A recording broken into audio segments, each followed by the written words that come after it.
Hi guys, this is Vineet, and in this video we will talk about SQL variant data type in SQL Server. Before I proceed ahead, I would request you guys to please go ahead and subscribe to my channel. There's a subscribe button coming below this video. Click on that subscribe button. It will give you a bell icon. Click on that bell icon. Select all notifications to get notifications regarding all my future and upcoming videos. Let me give you 5 seconds. Please go ahead and subscribe right away. I'm waiting guys. Please go ahead. So guys, I hope you must have a subscriber now, and today's topic is SQL variant data type. I will discuss about this data type in SQL Server. So let me take you to notes quickly. Alright, let's discuss on this SQL variant data type. It's a data type that stores the value of SQL Server supported data types. So any of the data types that is supported by SQL Server can be stored in SQL variant data type variables. Now SQL variant can be used in columns, so we can define a column of type SQL variant, and this data type can also be used in parameters of functions. We can use this for variables, and we can also use it as return values of any of the user defined functions. SQL variant basically enables these database objects to support values of other data types. So basically this data type support the value of any of the other data types as well.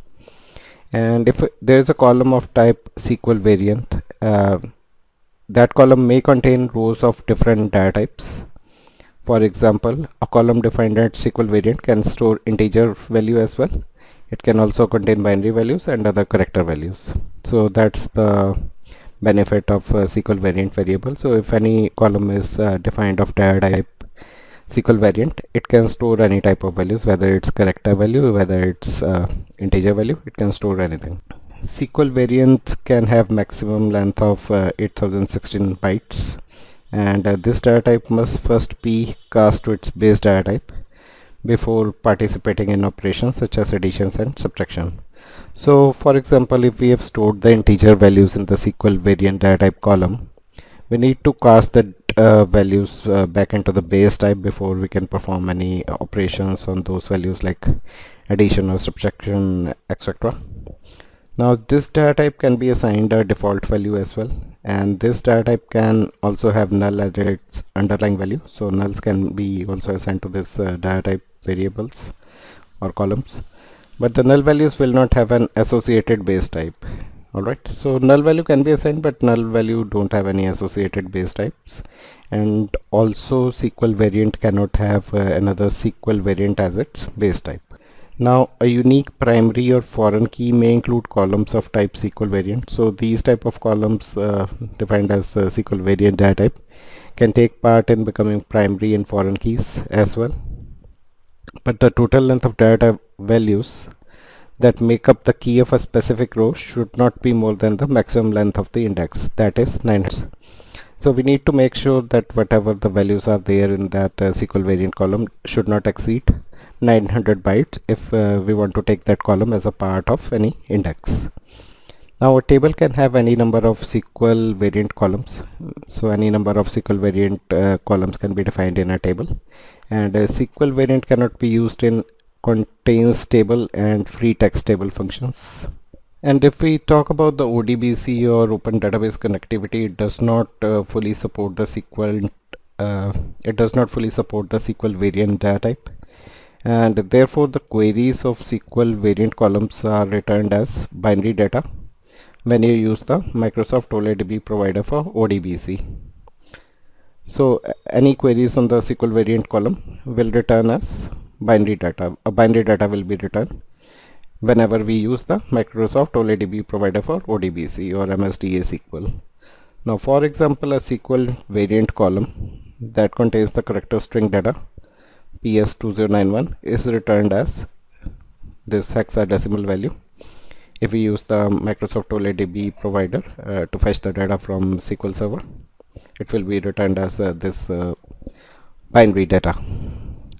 Now let's talk on the comparison of SQL variant values. Now the SQL variant data type belongs to a top of the data type hierarchy list for conversion. So if we talk about the hierarchy list of conversion, this data type comes on top of that. Now for SQL variant comparisons, the SQL Server data type hierarchy order is grouped into data type families. So on the left hand side we have the data type hierarchy, and on the right hand side we have data type family. So SQL variant belongs to a data type family SQL variant. Date time 2 data type belongs to a date and time family. Similarly, date time offset, date time, small date time up to these values, these belongs to the date and time category or date and time family. But SQL variant belongs to the data type SQL variant only.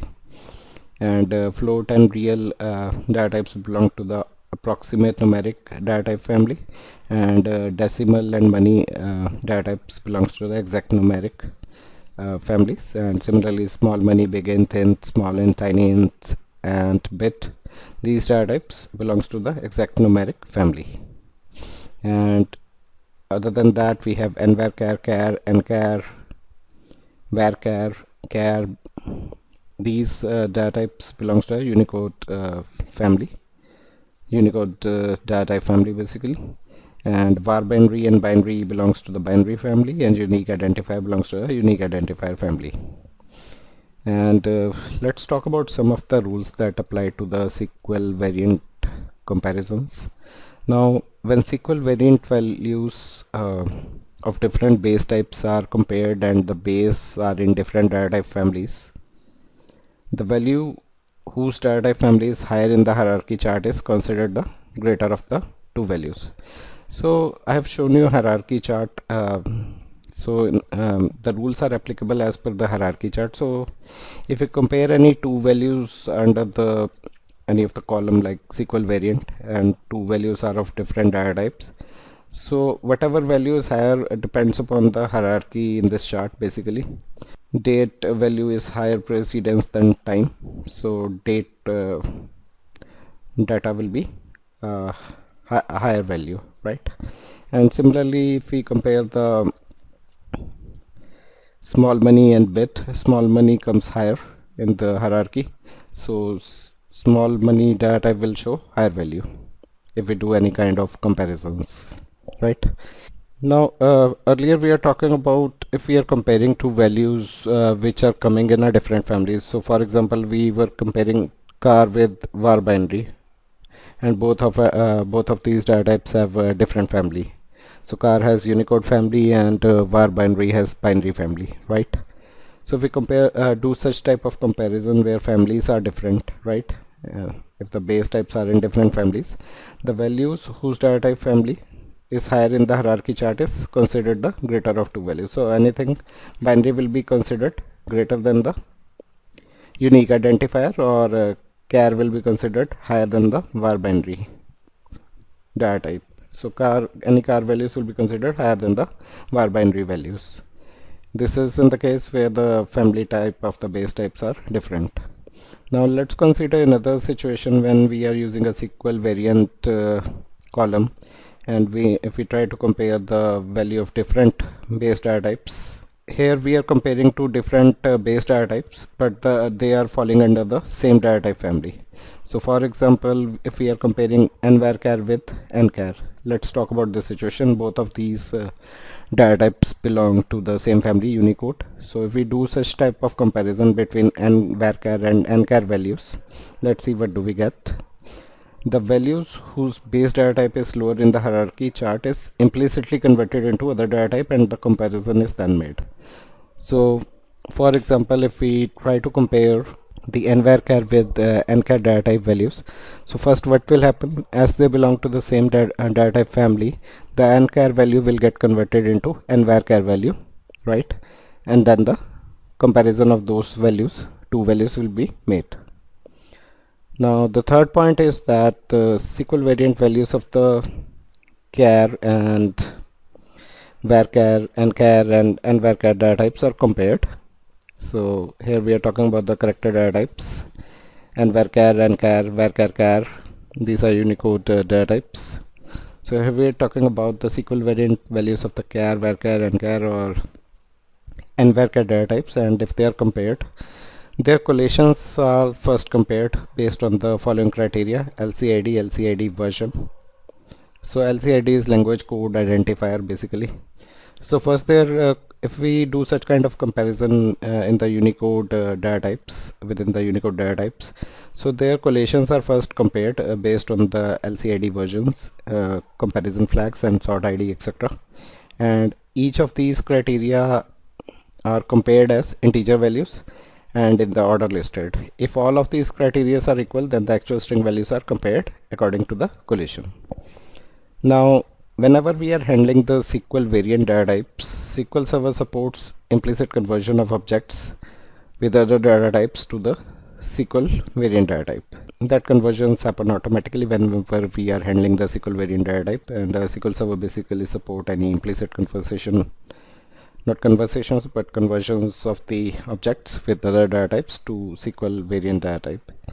And the following type of values cannot be stored by using the SQL variant. So there are some limitations, like SQL variant cannot store certain type of values.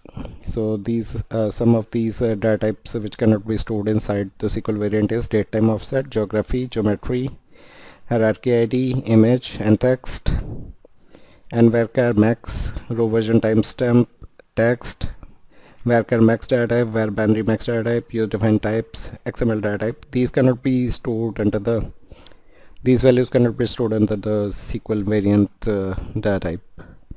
Now let me show you some of the demos, like how you can use the SQL variant data type in a table and how you can use the SQL variant data type as a variable. Okay, let's proceed with the first demo on how to use the SQL variant data type in a table. So let me take you to SQL Server. I have triggered the SQL Server. Let me wait for it to open.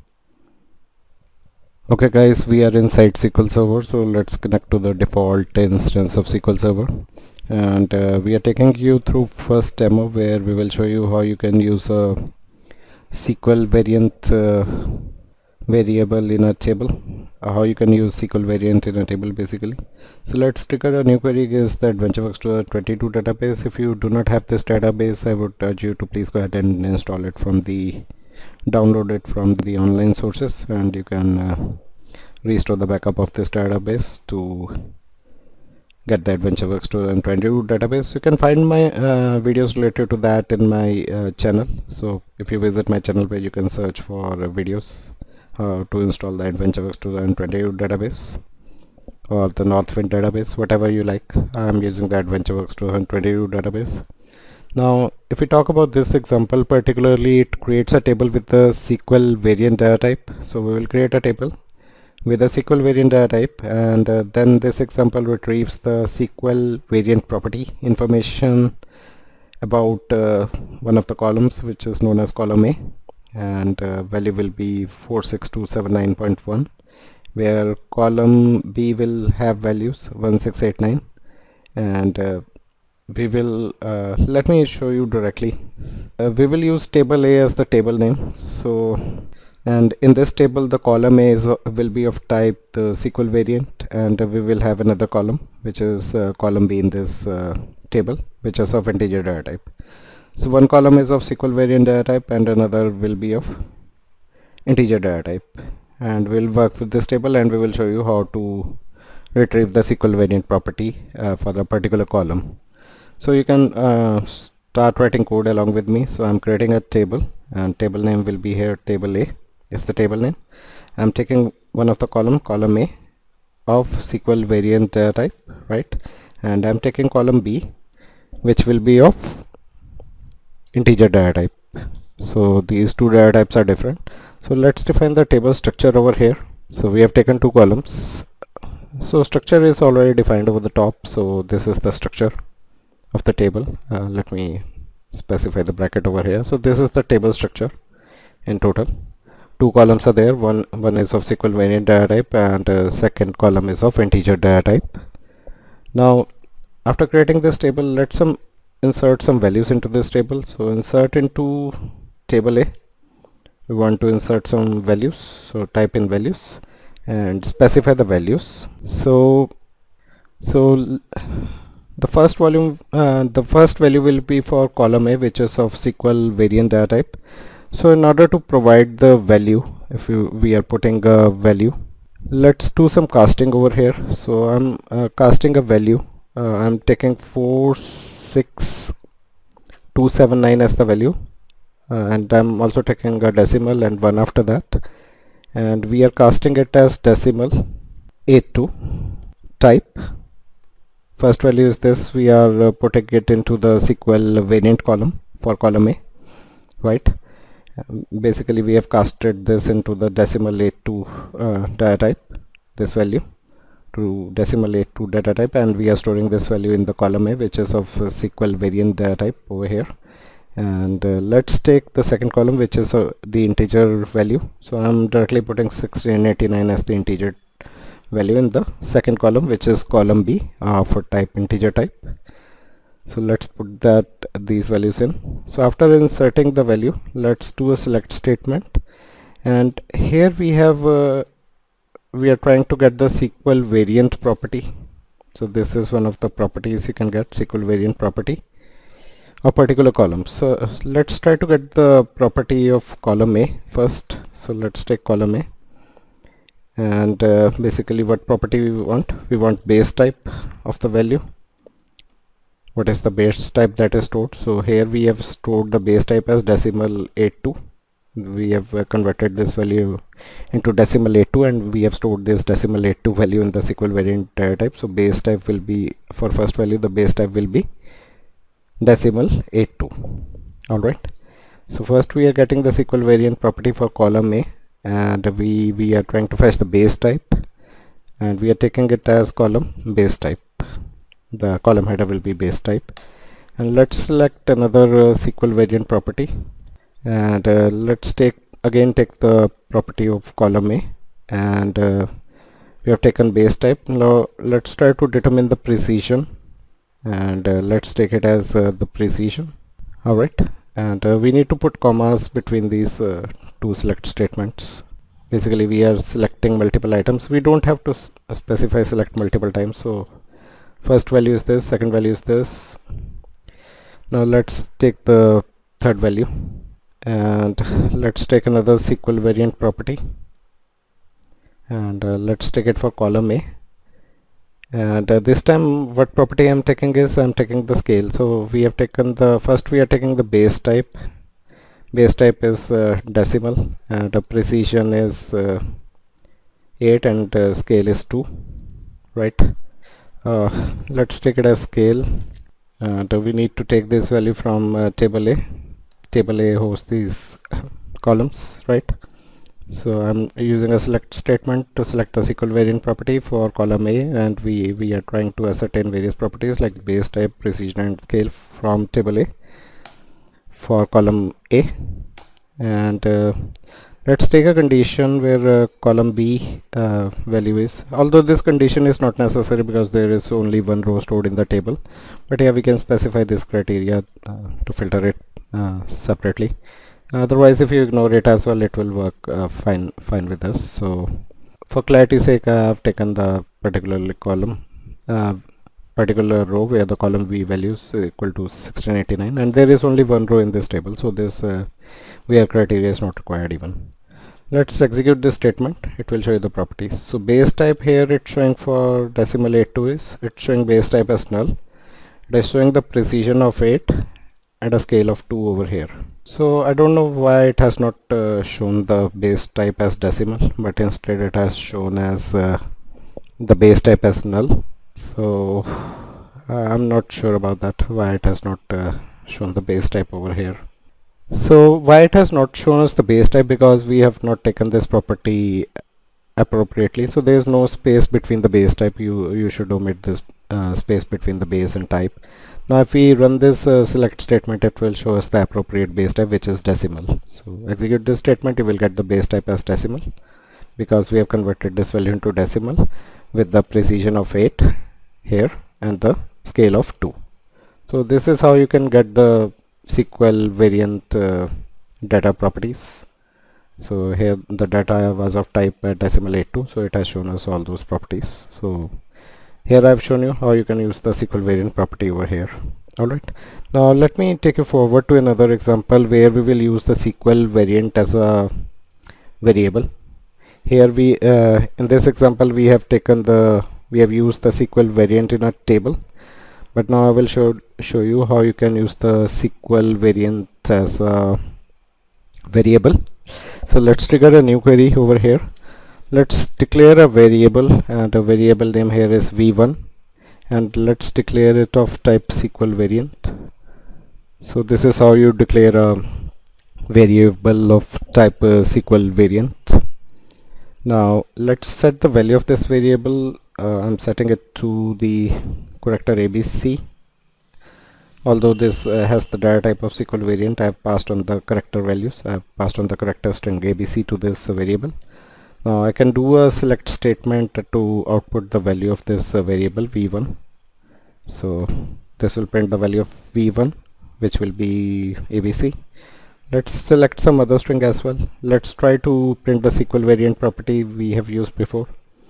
So as this is a SQL variant data type, we can use the SQL variant property. I need to specify the variable name for which we want to determine the property. Let's try to determine the base type, and let's try to determine the max length of this data type. So let's check SQL variant property of this data type, and another property is max length, which can be used. Now let's try to run this statement to see what do we get.